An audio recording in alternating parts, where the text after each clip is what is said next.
vá tombar lá longe, onde o sol castiga mais.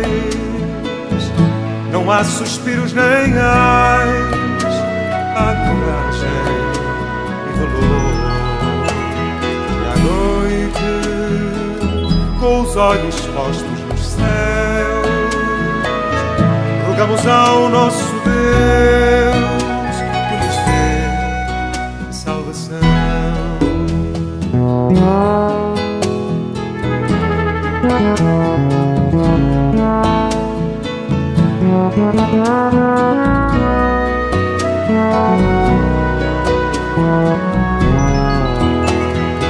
À noite, com os olhos postos nos céus, rogamos ao nosso Deus que nos dê a salvação.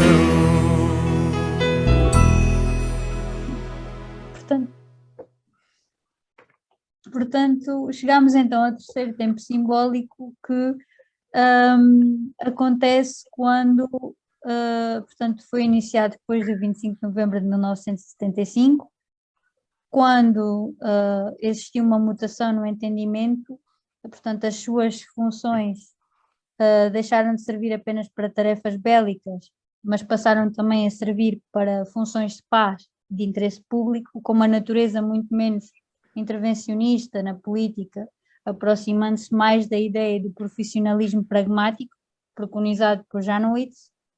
Portanto, este terceiro tempo pode ser caracterizado como um tempo em que a instituição militar, face a tudo aquilo que aconteceu, voltou a olhar um pouco mais para dentro de si, se fechou um bocadinho mais.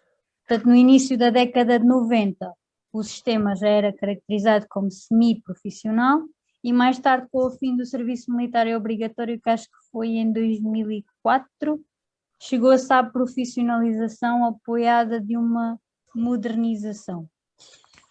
Portanto, há vários momentos históricos importantes das nossas Forças Armadas, e um dos quais o 25 de Abril, que nos permite estar aqui hoje também, falar sobre estes assuntos. Portanto, o 25 de Abril, o 5 de Outubro, mas, qualquer das formas, não foram apenas na nossa história contemporânea, mas desde o início da fundação do Reino de Portugal. Portanto, a arte militar foi sempre bastante preponderante na história portuguesa, porque ainda que não existisse um exército nos anos de 1096 e 1249, mas ainda que não existisse um exército como nós o conhecemos hoje, a verdade é que sempre existiu um conjunto de forças com um caráter permanente, e aí já se mostrava um bocadinho qual é que era a sua importância, a sua necessidade, a necessidade da utilização das armas, para que nós fundássemos o nosso reino, para nós expandirmos as nossas fronteiras e alcançarmos a nossa própria independência. Portanto, neste período o exército era apenas e unicamente a guarda do rei e os nobres. Portanto, e nós usávamos um modelo de defesa baseado nas terras, entregava-os um conjunto de nobres emergentes e, a partir do castelo, o nobre administrava judicialmente, militarmente e fiscalmente. Portanto, isto no sistema da sociedade feudal. E foi aí que também surgiu, já com Dom Dinis, quando se começou a pagar, portanto, quando surgiram os mecanismos remuneratórios, surgiu então a figura do cavaleiro vilão. Os cavaleiros vilãos beneficiavam da possibilidade de ascenderem aos cargos públicos e a um conjunto de benefícios extensíveis às suas famílias, sobretudo no caso da sua morte em combate. Portanto, no âmbito dos deveres, estes deveriam possuir uma fortuna, portanto, que lhes permitisse adquirir e manter um cavalo e as suas armas. Podiam ter a posse de um casal, poderiam ter uma junta de bois, uma dezena de ovelhas, pronto, um conjunto de coisas, e tinham que ir ao fossado, né? Portanto, uma vez por ano, cumprir as tarefas defensivas, mas no caso da sua morte, as suas viúvas e os seus filhos recebiam um mecanismo compensatório. Portanto, aqui já surgia quase uma gênese da importância daquilo que podia acontecer, de forma a restituir alguma coisa, no caso de alguma coisa acontecer de mal, neste caso. Portanto, vários momentos históricos, a nossa história sempre esteve ligada às Forças Armadas e ao Exército, e eu faço até uma contextualização uma contextualização histórica que inicia em 1096 e que vai até os dias de hoje, portanto até às nossas Forças Nacionais destacadas, passando pelo surgimento do Exército Permanente com o Dom Sebastião, pelo enquartelamento dos exércitos um bocadinho mais tarde, pelo surgimento da Marinha, pelo surgimento mais recente da Força Aérea, e depois chego então à participação na Primeira Guerra Mundial. Portanto, a Primeira Guerra Mundial foi a primeira grande participação que o nosso exército teve, no contexto mais próximo de nós. Portanto, nós tivemos em 2 teatros, tivemos na Europa, na Flandres, e tivemos também em África, com vários regimentos. Portanto, e foi na Primeira Guerra Mundial que nós tivemos os nossos primeiros antigos combatentes, digamos assim. Portanto, quando nós, retomando aquela ideia do Raymond Aron, das relações dos Estados, que se podem traduzir como a figura do militar e do diplomata, portanto, era através da guerra que o Estado também regulava as suas relações, que se resolviam os problemas internacionais, e esta realidade, este sistema nas relações internacionais vai acontecer até à Segunda Guerra Mundial, sensivelmente. Portanto, a única forma de nós resolvermos os problemas nesta altura era através da guerra. E a Primeira Guerra Mundial ficou conhecida também como a Grande Guerra, porque no seu total, mais ou menos, mobilizou cerca de 70 milhões de homens, surgiu no contexto de uma Europa que dominava o mundo através das suas possessões coloniais, portanto, e eclodiu numa tentativa de equilibrar ou manter um equilíbrio de poderes na Europa, com uma Inglaterra e uma Alemanha como grandes potências hegemónicas. E também nos temos que lembrar que dessas possessões coloniais surgiam várias rivalidades entre os diferentes países do continente europeu e obrigaram-nos a criar alianças que mais tarde originariam a Tríplice Entente e a Tríplice Aliança, que acabavam por alargar a mais tarde. Portanto, Portugal, privilegiando as suas relações com a Inglaterra, viria a participar no conflito, tomando o lado da mesma, portanto, junto dos aliados. Mas nessa altura Portugal tinha mudado o regime, há pouco de regime político, portanto a monarquia cessou, instaurou-se a República, a 5 de outubro de 1910, e o anúncio desta guerra germinou no seio do recém-governo por parte do Partido Republicano Português uma oportunidade para reforçar os seus laços, não só com a Inglaterra, de forma e surgiu também a assegurar a neutralidade espanhola, mas também como um sinal como uma vontade de que o nosso governo, portanto o nosso novo sistema político fosse mais bem visto internacionalmente e reconhecido, portanto ter mais legitimidade. Ao início nós fizemos várias concessões e auxiliámos a Inglaterra, permitindo coisas como as referidas, como a aceitação da circulação de militares ingleses por Lourenço Marques, a exportação para Gibraltar de vários produtos, a utilização dos portos nacionais como ponto de abastecimento aos navios ingleses, de carvão, a venda de espingardas Mauser. Mais tarde também auxiliámos a França com 36 baterias.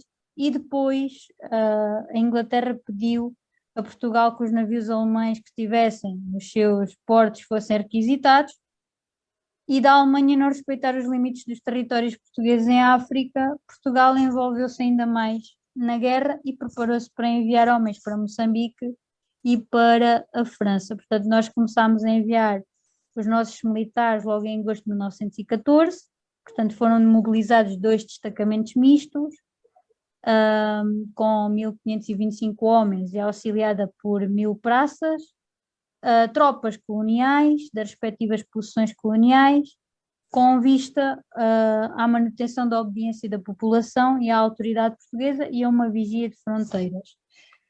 Portanto, foram mobilizados vários homens, a marinha portuguesa ocupou navios alemães que se encontravam nos seus portos nacionais, hastearam a bandeira, em cada um deles a bandeira republicana, e foi aí que a Alemanha acabou por declarar oficialmente a guerra a Portugal, e foi aí mesmo que nós começámos então ainda mais envolvidos na guerra e começámos a consumir mais pessoas para as armas.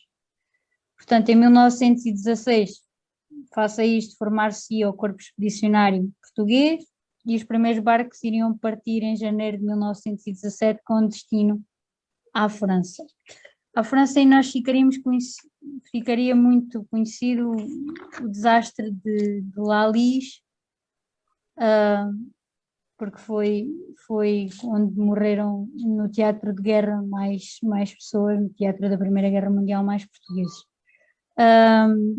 O número de mortes na Flandres foi superior, no caso das mortes em situação de combate, não tanto por doenças como aconteceu na campanha em Moçambique.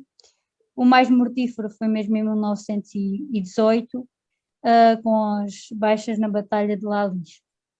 A verdade é que as condições que estavam na Primeira Guerra Mundial e que Portugal tinha que fazer face a elas podiam ser também condições atmosféricas, porque a qualidade, para além do tempo, o tempo da atmosfera, portanto, as nossas condições serem completamente diferentes na França do que em Portugal, mas a verdade é que os nossos militares começaram a usar os pelicos, os chafões feitos em pele de carneiro para fazer face ao frio, não havia muitos também, para todos, viviam em condições precárias, portanto a sua saúde física e a mental dos combatentes, nas suas respostas aos momentos de combate e de espera na frente das trincheiras era completamente diferente. Portanto, e isso, a má saúde mental e a má saúde física também acabariam por tocar naquilo que era a moral das tropas. Havia poucos períodos de descanso, havia carências materiais, havia um descontentamento generalizado, e isso acarretava vários problemas de saúde e vários problemas físicos, mas também a saúde mental, que nesta altura não se falava em stress pós-traumático, mas caracterizavam, por exemplo, como melancolia, como confusão, emocionados da guerra. Portanto, e no meio disto tudo, os médicos era assim que caracterizavam e não havia aquela preocupação. Ou melhor, talvez até houvesse, mas ainda não estava explícita. Um outro momento é a Guerra Colonial, portanto a Guerra Colonial que se iniciou em Angola, foi o primeiro dos 3 teatros de operações no ano de 1961, quando António de Oliveira Salazar disse para Angola rapidamente e em força. Face a esta situação, viria a alterar a nossa política externa e a deixar mazelas no país. Tal como acontecera na participação portuguesa da Primeira Guerra Mundial, o motivo baseava-se sobretudo na manutenção do Império Colonial Português, portanto o último da Europa, ainda que Portugal, através da sua Constituição de 1933 e do ato colonial, separasse o Estatuto Português das colónias, afirmando-as como não colónias, mas apenas como províncias ultramarinas. Portanto, antes da nossa guerra colonial existiu a Segunda Guerra Mundial, viria a alterar de uma forma radical os poderes mundiais, a Europa deixou de ter a sua importância, nós vivíamos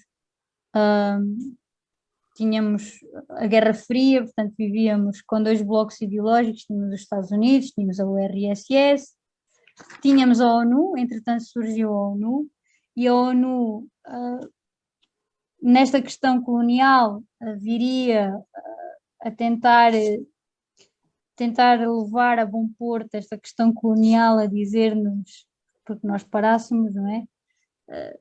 Mas quando nós entramos na ONU em 1955, isso veio determinar alterações significativas em termos de política externa, portanto, porque as nossas províncias eram alvo de escrutínio e de contestação em termos internacionais, e nós acabámos por sofrer várias sanções por parte dos nossos pares ou dos nossos parceiros estratégicos, como os Estados Unidos da América. Portanto, foi a 4 de fevereiro que o MPLA, apoiado pela União Soviética e por Cuba, atacou a prisão, deu-se início à guerra. Nos vários teatros, seguiu-se então Moçambique, seguiu-se depois a Guiné, e nos quais nós também destacámos uma série bastantes soldados. Portanto, em suma, o efetivo máximo, de uma forma aproximada, das 3 modalidades das Forças Armadas no teatro de operações foi de 70 mil militares em Angola, 42 mil militares na Guiné e 57 mil militares em Moçambique. Nos 12 anos que a guerra durou, o número de efetivos triplicou, dado que no início da mesma, em 1961, nós tínhamos um total de 40.422 militares metropolitanos, e em 1973 tínhamos um total de 87.274 militares, aos quais se juntariam os efetivos locais de 79 mil militares. E temos ainda as nossas missões de paz e a cooperação técnico-militar. Portanto, nós no último Conceito Estratégico de Defesa Nacional, que foi aprovado em 2014, nós temos que dar resposta às novas particularidades do sistema internacional, portanto, determinado uma série de pressupostos, o que é a nossa defesa, e nesta última década nós temos assistido a uma aposta na cooperação, no diálogo, na procura de consensos por via do diálogo e da diplomacia. Portanto, as nossas relações internacionais já não são apenas respondidas através da guerra. Portanto, Portugal tem relações importantes e compromissos com a NATO, com a ONU e com a União Europeia, e essas diferentes organizações também foram alterando os seus conceitos estratégicos, começaram a readaptar às novas realidades estratégicas e a dar resposta às eventuais problemáticas, e assim também o nosso conceito estratégico-militar foi reconfigurado. Portanto, nós nos últimos anos temos vindo a aumentar o número de participações nas Forças Nacionais destacadas nas operações militares, de âmbito internacional. Portanto,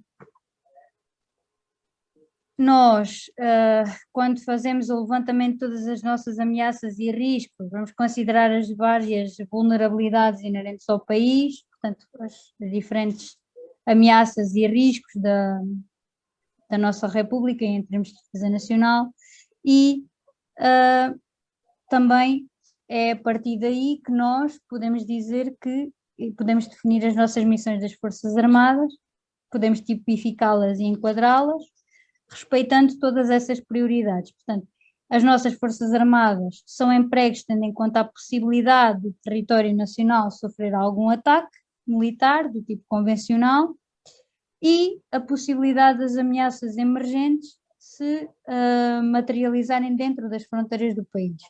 Zelar pelo interesse nacional, a manutenção da imagem do país em termos externos, portanto, Portugal como um co-produtor de segurança, assegurando a atenção da defesa coletiva e participando na aliança da NATO, e assim a nossa empregabilidade das nossas Forças Armadas vai se fazer de acordo com os cenários de segurança e defesa do território nacional.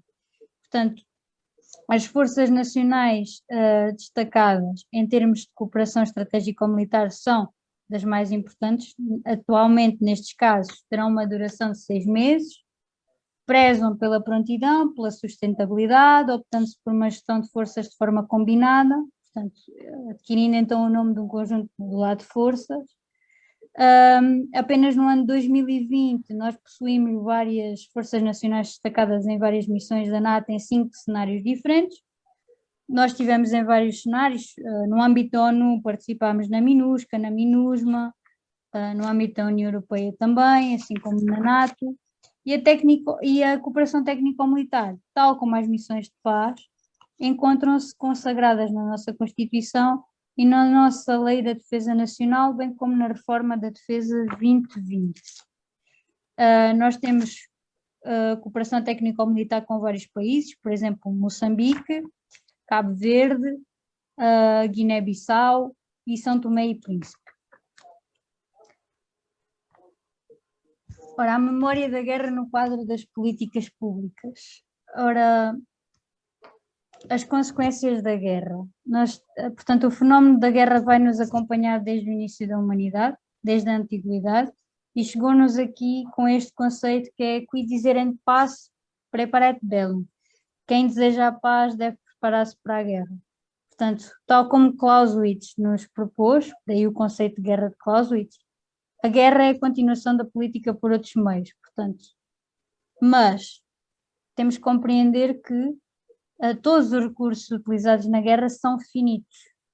Portanto, é necessário que nós nos organizemos bem no espaço e no tempo, não só em termos de recursos materiais, mas também os recursos físicos, os humanos. Portanto, está bem, aqui neste caso, ainda que a natureza da guerra não seja a partir dos danos ou do sofrimento para o autor que os beligerantes sofram, a verdade é que todas as guerras vão possuir muitas consequências danosas, porque uma guerra traduz quase sempre no elevado número de mortos, que em tempos foi muito esquecido, ou até uma realidade pouco distorcida por parte do país. Porque por parte do poder político, aliás, nem é tanto por parte do país, mas por parte do poder político, que é um pouco diferente da realidade experienciada pelos militares no cenário de guerra. No caso, por exemplo, da Primeira Guerra Mundial, a ocultação da morte esteve sempre no centro das preocupações políticas e sociais dos governos que interviram na mesma. Portanto, há um autor que fala que os cemitérios militares foram criados de uma forma de fazerem o luto coletivo, mas de ocultarem, na verdade, ser um luto coletivo, mas de ocultarem o cenário da morte. Portanto, todas as guerras acarretam uma panóplia de consequências que vão atingir diversificadas áreas do Estado, mas independentemente de se sair das mesmas com o estatuto de vencedor ou de vencido, a verdade é que as guerras vão traduzir repercussões na sociedade em termos económicos, em termos políticos, em termos sociais e na própria saúde, na dimensão da saúde. Porque os recursos em questão de uma guerra são sempre as forças combatentes, portanto, é sempre o país com as suas características físicas, a sua população e os seus aliados. Portanto, é na sociedade que as forças armadas vão procurar os seus combatentes e é na sociedade que a guerra vai procurar os seus recursos. Ou seja, a participação em teatros de guerra, no teatro de guerra, as consequências e os problemas são inúmeros, porque os combatentes, de uma forma direta ou indireta, são os que mais sofrem, mas não são as únicas vítimas da guerra, porque em cada um dos combatentes há todo um ambiente que o envolve e que tende a ser influenciado, porque não é apenas o ambiente, não é apenas o homem que influencia o ambiente, mas também o ambiente que influencia o homem. E a primeira célula onde nós nos inserimos é a nossa família. E esta primeira célula de sociabilidade é também uma grande sofredora das consequências da guerra, ainda que de uma forma indireta. Mas a guerra, por exemplo, a colonial, e está escrito num dos livros da Associação dos Deficientes das Forças Armadas, através do conjunto de depoimentos que fizeram aos vários combatentes e às suas famílias, a guerra foi particularmente sentida pelas mulheres, como mães, como irmãs, como esposas, não só pela dor da despedida, mas também pelo sobressalto das más notícias, pelo sofrimento dessas más notícias, pela decisão e até pela aceitação do marido ou do namorado regressarem diferentes, pela morte deles, por exemplo, e há até uma parte, é um livro até difícil de se ler, porque custa um bocadinho perceber que não foram tão auxiliados, se calhar, como deviam, nem os da Primeira Guerra, quando eles dizem que receberam nos seus braços verdadeiros destroços humanos. Portanto, e acresce aqui a importância de nós também falarmos da Revolução Francesa antes de nos falarmos da lembrança de Solferino, que vai modificar a situação dos militares feridos em combate, falar na parte da Revolução Francesa, que é quando nós alteramos o aspecto da visão do aparelho militar, porque foi a partir da Revolução Francesa que nós colocámos de parte os mercenários, que nós começámos a usar os nossos recursos físicos, a nossa população. Portanto, tornou-se geral nós irmos para as Forças Armadas, tornou-se obrigatório e esta revolução trouxe a perspectiva da dignidade humana, portanto, a assunção dos direitos humanos, portanto, que a condição humana fosse vista noutra ótica e que o próprio combatente, a figura do combatente, se iria alterar de uma forma significativa,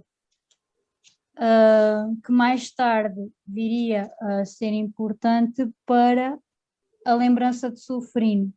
Portanto, a lembrança de Solferino foi a grande alteração, porque num único dia, na mesma batalha, cerca de 40 mil militares morreram e mais de metade dessas mortes foram derivadas de ferimentos, porque muitos foram deixados a morrer feridos no campo da batalha porque não existia, dizia-se que aqueles estavam feridos que morressem no caso de serem os vencidos, e os vencedores não deixavam, não permitiam que os vencidos recolhessem os seus feridos, e a partir deste momento, com a lembrança de Solferino, que nos chegou até ao dia de hoje e foi o embrião da Cruz Vermelha, começou-se a dar atenção aos feridos de guerra, portanto, e o autor que criou a lembrança de Solferino, Dunant, permitiu que as pessoas pensassem e ponderassem melhor, e ele e um conjunto de pessoas conseguiu convocar a Conferência Diplomática, assinar a primeira Convenção de Genebra para melhorar a situação dos militares feridos nas Forças Armadas em campanha. A partir daí foi possível aos vencidos, mesmo derrotados, recolherem os seus feridos do campo de batalha. Portanto, esta assunção do direito humano.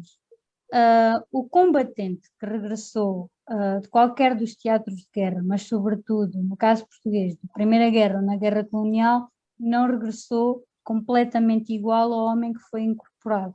Portanto, o que nos leva à problemática da reintegração do combatente na sociedade, sobretudo daqueles que ficaram inválidos fisicamente ou diminuídos mentalmente, o que pode estender-se à sua família. E esta problemática não é uma problemática que se encontra apenas no passado histórico, mas as novas missões das Forças Armadas, portanto as Forças Nacionais Destacadas, apesar de serem caracterizadas por missões de baixo risco físico, médico ou sanitário e com uma duração variável, podem ser de elevado desgaste psicológico. Portanto, nós temos aqui a questão do stress pós-traumático. As guerras, que no fundo, é uma doença incapacitante e é invisível, é a doença invisível da guerra.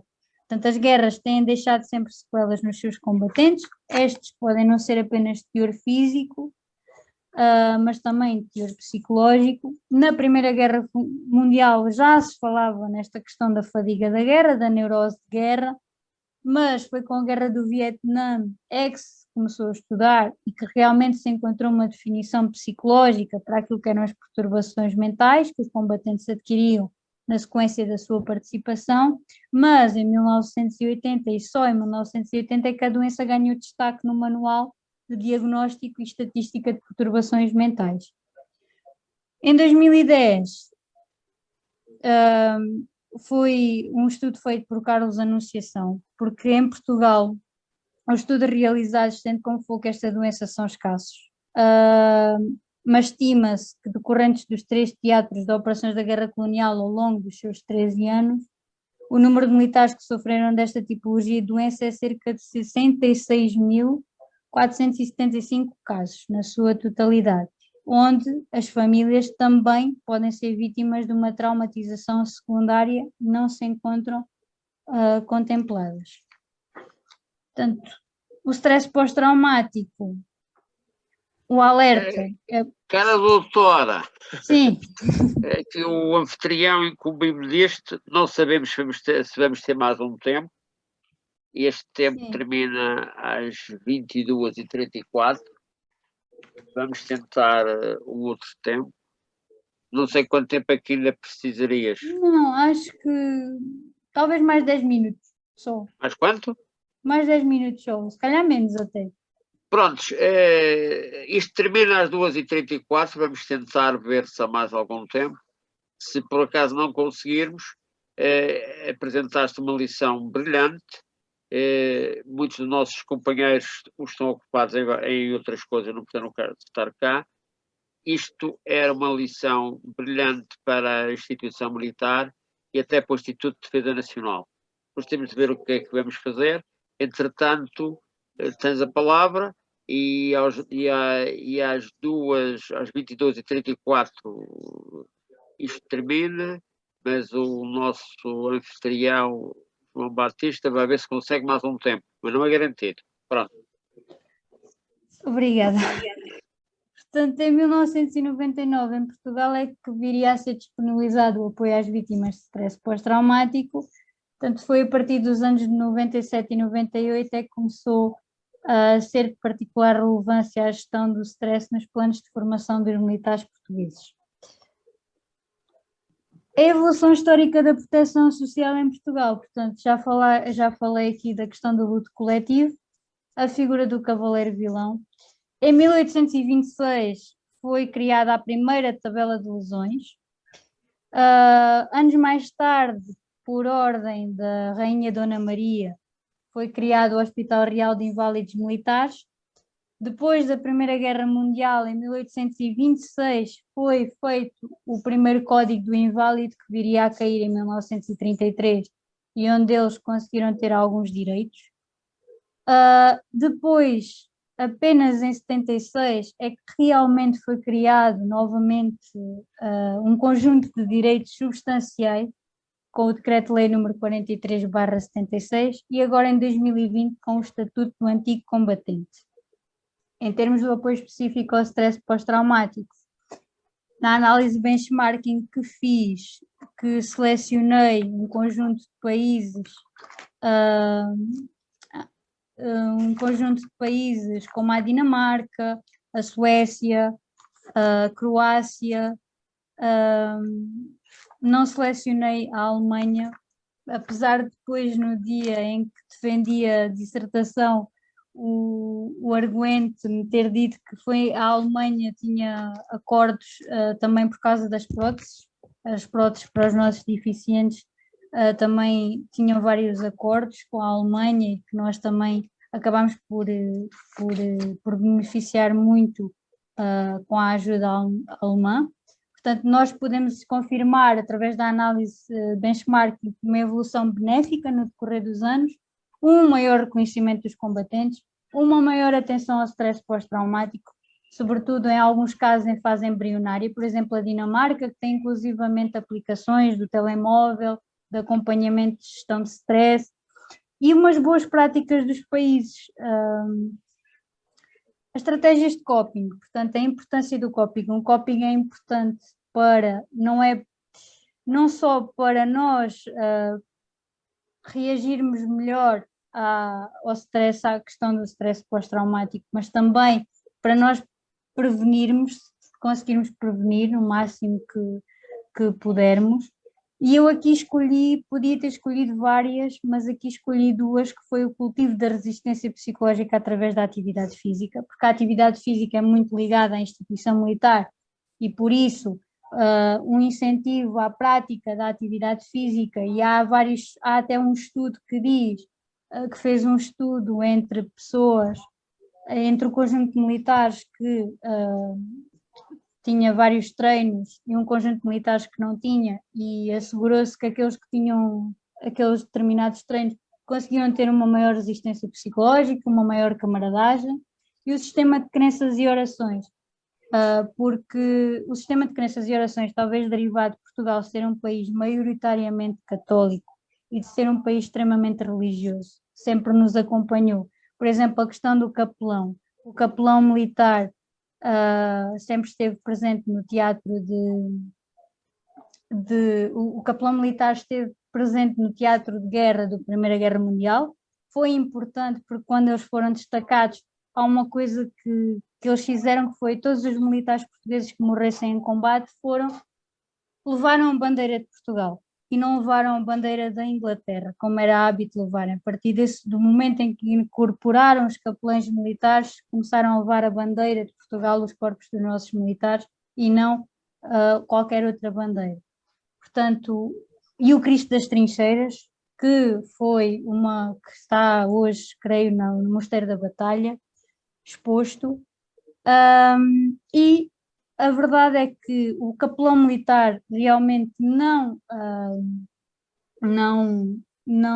substitui um psicólogo, mas consegue complementar a tarefa de um psicólogo, porque ajuda a espiritualidade, a questão da espiritualidade, a crença na fé, ajuda a gerir o stress. E a quantidade de ex-votos militares, vê-se que a fé e a crença de que eles iriam voltar, até mesmo nas suas cartas e nas promessas que eles faziam pelos diversos santuários do nosso país, que eles sentiam um poder superior que realmente os protegia. Portanto, em termos de conclusões, nós temos a importância das políticas públicas em questões de segurança e defesa, o importante papel da participação militar portuguesa nas missões de paz e de cooperação técnico-militar, a relevância das dimensões das Forças Armadas para a sociedade e Estado português, o reconhecimento tardio pelo país e as diversas flutuações legislativas na proteção social aos antigos combatentes e às suas famílias, que os condenou ao silêncio. Pode-se fazer ainda mais, apesar de me terem dito em tempos, uma das pessoas com a qual eu falei, disse-me que o Estatuto Anticombatente era suficiente, mas a verdade é que se pode ainda fazer mais. Portanto, as boas práticas europeias possuem bastantes medidas, sobretudo em termos de empregabilidade, portanto, a reintegração do militar na sociedade, e em termos da saúde, particularmente no stress pós-traumático, que até podem ser adaptadas à realidade portuguesa. Portanto, e existe uma necessidade clara de se apostar nas estratégias positivas de combate ao stress pós-traumático e na sua prevenção, que se deve iniciar, sobretudo, dentro da instituição militar. Esta dissertação permitiu uma visão histórica acerca da proteção social aos antigos combatentes e famílias, permitiu compreender as flutuações ocorridas nessa proteção, um aprofundamento das estratégias positivas para o combate ao stress pós-traumático, pretende servir de um contributo apenas para mais discussões, e a importância que nós temos que dar à memória e temos que terminar um pouco mais o silêncio a que a guerra colonial se impôs. Obrigada a todos pela vossa atenção.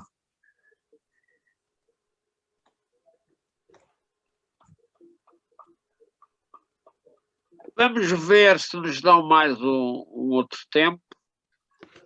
Foi brilhante. Temos uma doutora militar. Vamos ver se nos dão mais algum tempo.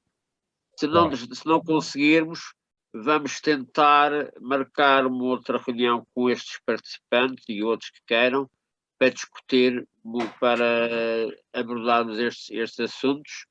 Tem muita... Eu já vi tudo no ar, agora tenho que dizer isto porque isto pode terminar.